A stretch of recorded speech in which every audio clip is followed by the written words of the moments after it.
Oh, good morning, good afternoon, happy Saturday. God bless sa inyong lahat. Luto uli tayo ngayon ng pansit. Nagsawa yung anak ko ng pansit. Pero yung pansit po ngayon ay pansit sotanghon. Ayan. Naigisa ko na po yung karne na medyo mataba, pinamantikaan.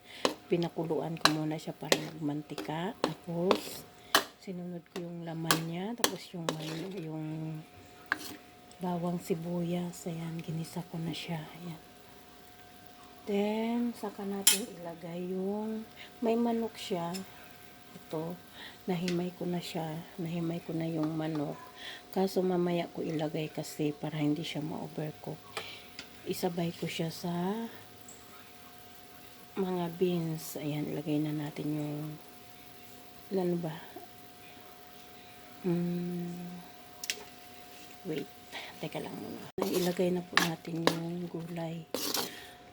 At saka ilagay na rin natin itong manok kasi para hindi siya, hinuli ko siya, depende kasi sa inyo. Sa akin kasi gusto ko ihuli yung manok kasi para hindi siya malata. Ayan, lagay na natin yung manok. Ayan, kasi lalo na kung hindi nyo nakaligtaan yung manok kasi nilaga ko muna yan kasi ang nilaga ko muna yung manok para yung sabaw, ito yung sabaw ng manok para malasa siya, tapos saka ko hinimay. Mas masarap kasi pag hinimay mo sa kamay, guys, kasi mas masarap siya kaysa hiniwa-hiwa. Ayan na po. Ayan, haluin natin muna. Ang init ng sandok. Ayan, haluin po muna natin. Mamaya po, tanggalin natin yung gulay.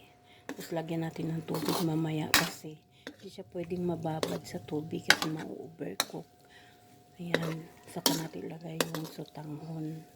Ayan, half cook lang natin to mamaya. Ayan, wait mo. Tinanggal na po natin yung gulay para hindi siya ma-overcook. Yan, tinanggal na natin. Nandito na yung mga ingredients niya. Ito yung mga gulay na ginisa natin.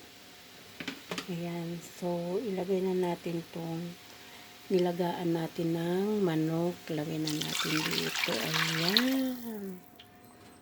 Yan, diba? Ang sarap ng gulay, oh. Parang ang sarap ilumpia. Ano ba yun yung... Oo, lumpia. Diba? Yan. Itong sabaw na niya, timplahan na natin ng paminta. Ayan, paminta. Tapos, bagay na timplahan ko na yung gulay. Kaso lang siyempre itong sabaw. Ano na to. Ayan.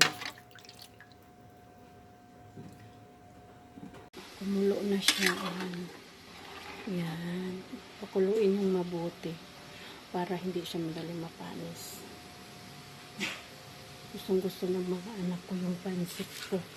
Ayan, diba? Lagay na natin yung sotanghon. Nailagay na natin yung sotanghon na pansit. Ayan. Guys, luto na siya.